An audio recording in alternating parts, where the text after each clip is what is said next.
নমস্কার বন্ধুরা, welcome to Gurukul study centre. My dear student, আশা করি প্রত্যেকেই তোমরা খুব ভালো আছো। তো চলো, মাননীয় মুখ্যমন্ত্রীর ঘোষণার মারফত তোমাদের মনে ভীষণ রকমের আশা জেগেছে যে স্যার রিক্রুটমেন্টটা কবে হবে। তো এর আগে আমি একটা ভিডিও দিয়েছিলাম, তো তোমরা অনেকেই বিভিন্ন কথা বলেছো, তো যাক সে কথায় আমি আসছি না।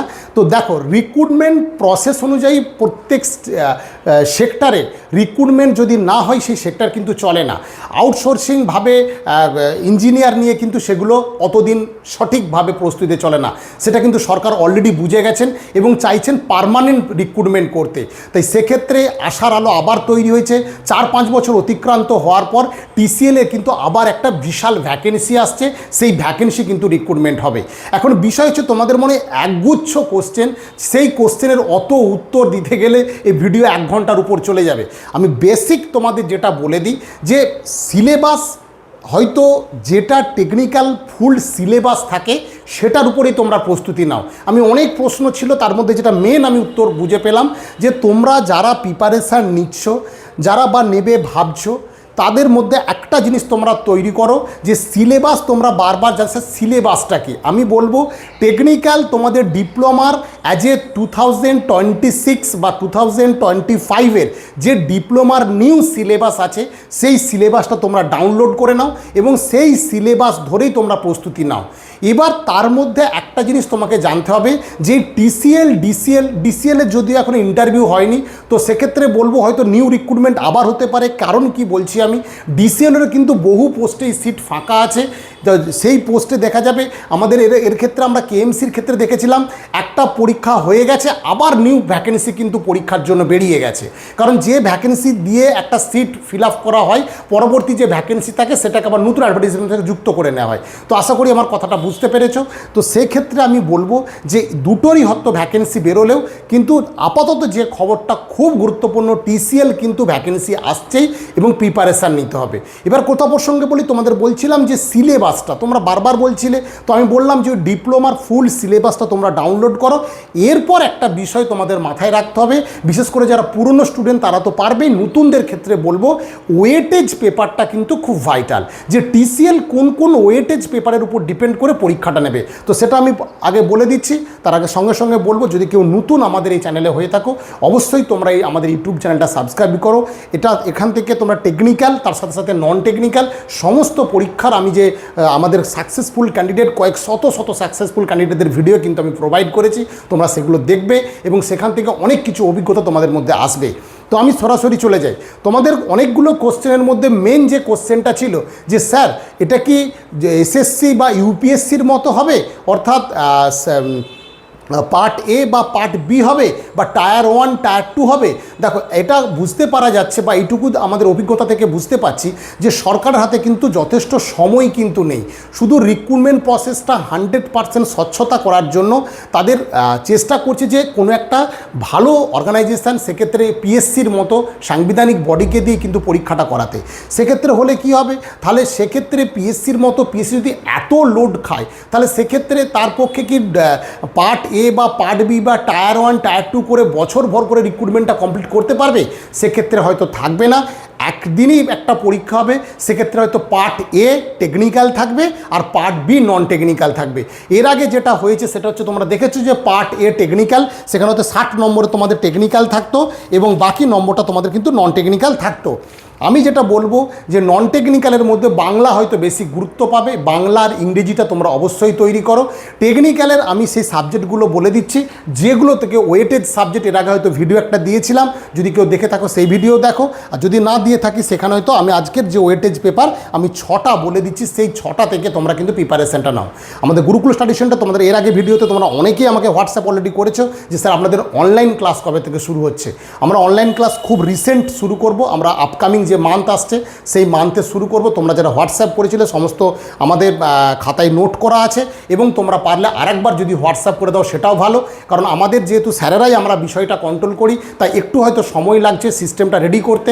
তো তোমাদের আমরা অনলাইন ক্লাস অলরেডি কিন্তু শুরু করব। তো বেসিক্যালি আমরা অফলাইন ক্লাস আমাদের শনিবারকে শনিবার অফলাইন ক্লাস আমরা টিসিএল রিলেটেড একদম ফুল ফেজে অফলাইন ক্লাস শুরু করেছি, একদম বেসিক মারফত। সেখানে পাওয়ার সিস্টেম এবং মেশিন থেকে কিন্তু আমরা ক্লাস শুরু করেছি। যারা অ্যাডমিশন নিতে চাইছো আমাদের যে নম্বর আছে এই নম্বরে ফোন করে নেবে বা হোয়াটসঅ্যাপ করে নেবে। চলো সরাসরি আমরা চলে যাই। এবার হচ্ছে আমরা যেটা প্রথমেই বলেছিলাম যে এই যে ওয়েটেজ পেপার, যে টিসিএল পরীক্ষা তোমরা দেবে, সিলেবাস আমি বলে দিলাম, ওইভাবে তোমরা ডাউনলোড করে প্রিপারেশানটা নাও যতদিন না পর্যন্ত নিউ সিলেবাস তোমাদের সামনে আসছে। কিন্তু ওয়েটেজ পেপার দেখা গেছে প্রিভিয়াস ইয়ার যত পরীক্ষা হয়েছে তার মধ্যে যে ওয়েটেজ পেপারগুলো আছে এই 6টা পেপারকে তোমরা এখন থেকে কিন্তু ভালো করে তৈরি করো। কীরকম ব্যাপারটা অবশ্যই কিন্তু আমি যেটা বলবো, 1 নম্বরে পাওয়ার সিস্টেম। আমরা যেহেতু ক্লাসটা একদম প্রথম থেকে শুরু করেছি, তাই যারা আমাদের পুরনো স্টুডেন্ট এবং নতুন স্টুডেন্ট সবাইকে বলবো, যারা হয়তো ভেবেছিলে যে স্যার আমার বয়স শেষ হয়ে গেছে, তো সেটা কোনো ব্যাপার নাই। 18 থেকে 32 বছর এজ ছিল, 5 বছর এজ ছাড় পেয়েছো, মানে 37 বছর, অর্থাৎ একটা হিউজ পরিমাণ কিন্তু বয়স তোমাদের সামনে আছে খোলা, যে 18 থেকে 37 যারা যারা হবে তারা কিন্তু পরীক্ষায় বসতে পারবে। এর সাথে যেটা ছিল, আমি এর আগেও বলেছি আবারও বলছি, যে টিসিএল ডিসিএলের যারা একদম ন্যূনতম ডিপ্লোমা পাস তারাই কিন্তু এই পরীক্ষায় বসতে পারতো। যদি পিএসসির মতো অর্গানাইজেশন এই পরীক্ষা নেয় সেক্ষেত্রে কিন্তু তাদের কোয়ালিফিকেশান কখনোই কিন্তু আর ন্যূনতম ডিপ্লোমা না থেকে হায়ার কোয়ালিফিকেশান থাকলেও সে কিন্তু পরীক্ষায় বসতে পারে, কারণ পিএসসি কোনো ক্যান্ডিডেটকে সহজে ফেরায় না, তারা সবাইকে পরীক্ষায় বসার কিন্তু সুযোগটা করে দেয়। ঠিক আছে, তো সেটা একটা চান্স হতে পারে, কিন্তু এই মুহূর্তে আমি বলতে পারছি না। তো পিএসসির যে কোনো পরীক্ষা তুমি দেখো, ন্যূনতম ডিপ্লোমা বলা থাকলেও বিটেকরা এমটেকরা সবাই কিন্তু সেই পরীক্ষায় বসে। তো এটা একটা বিষয়, যেটা মেন বিষয়। 18 থেকে 32 ন্যূনতম এজ, 18 থেকে 37 জেনারেল এজ। তারপর কিন্তু আবার তোমাদের ছাড় পাবে যারা এসসি এসটি ওবিসি আছো, তাদের ক্ষেত্রে কিন্তু সেই ছাড়গুলো আসবে। অর্থাৎ একটা ভীষণ 42 বছর পর্যন্ত যে কোনো একটা ডিপ্লোমা স্টুডেন্ট কিন্তু এই পরীক্ষায় বসতে পারবে। তাই বলবো, যাদের একদম বয়স শেষের মুহূর্তে বা শেষ হওয়ার আগে কিছুটা হলেও বাকি রয়েছে, ভুলে গেছো, কিচ্ছু অসুবিধা নেই, বেসিক ক্লাস তারা করো। আশা করি তোমাদের কিন্তু এই জিনিসটা তৈরি হয়ে যাবে এবং সেটা ভালো করে তোমাদের কিন্তু একদম সঠিকভাবে এটা কিন্তু আমরা প্রিপারেশানটা তোমাদের দিতে পারবো। ঠিক আছে, তো যেটা মূল কথা হচ্ছে, তাহলে ওয়েটেজ পেপার কি থাকবে দেখো। প্রথমেই বলবো পাওয়ার সিস্টেমটা তোমরা অবশ্যই ভালো করে করবে। এবারে এটা থেকে 2 নম্বর যেটা আছে ইলেকট্রিক মেশিন, ইলেকট্রিক্যাল যে মেশিন আছে, ইলেকট্রিক্যাল মেশিন, এই পার্টটা কিন্তু তোমাদের অবশ্যই ভালো করে করতে হবে। এবং শুধু ভালো না, কনসেপ্ট ক্লিয়ার না করলে পরীক্ষার প্রশ্নের মান কিন্তু দিনকে দিন চেঞ্জ হচ্ছে। অর্থাৎ প্রশ্ন কিন্তু তোমাকে ভালো করে কনসেপ্ট ক্লিয়ার করেই কিন্তু করতে হবে। ঠিক আছে, 2 নম্বর। 3 নম্বর কোনটা? অবশ্যই 3 নম্বর থাকবে মেজারমেন্ট, MESUREMENT, মেজারমেন্ট, এটা তোমাদের করতে হবে ভালো করে। 4 নম্বর কী হবে? 4 নম্বর হচ্ছে এখানে হচ্ছে বেসিক কন্ট্রোল সিস্টেম, 4 নম্বরে কন্ট্রোল সিস্টেম, এটাও তোমাদের পড়তে হবে ভালো করে। ঠিক আছে, 5 নম্বর কী হবে? 5 নম্বরে তোমাদের আছে, আমি বেসিক ইলেকট্রনিক্সটা তোমাদের একটু দেখতে হবে, বেসিক অ্যান্ড ডিজিটাল ইলেকট্রনিক্স, এই দুটো কিন্তু একটু তোমাদের ভালো করে দেখে নিতে হবে। ঠিক আছে, আমি বেশি লিখছি না। 6 নম্বরে যেটা তোমাদের আছে সেটা বলবো অবশ্যই সার্কিট থিওরি। ঠিক আছে, সার্কিট থিওরি এটাও কিন্তু তোমাদের কিন্তু অবশ্যই দেখতে হবে। ঠিক আছে, এই 5-6টা যে ওয়েটেজ পেপার আছে, এই পেপারগুলো একটু ভালো করে পড়ো। আমরা আমাদের একটা বেস বুক আছে, সেই বুক ধরে আগাবো। প্রত্যেকটা আলাদা আলাদা স্টাডি মেটেরিয়াল, প্রথমে বেসিক ক্লাস অর্থাৎ তোমার ডেসক্রিপটিভ ক্লাস, তারপর সেই অবজেক্টিভটা আমরা সলিউশন করব।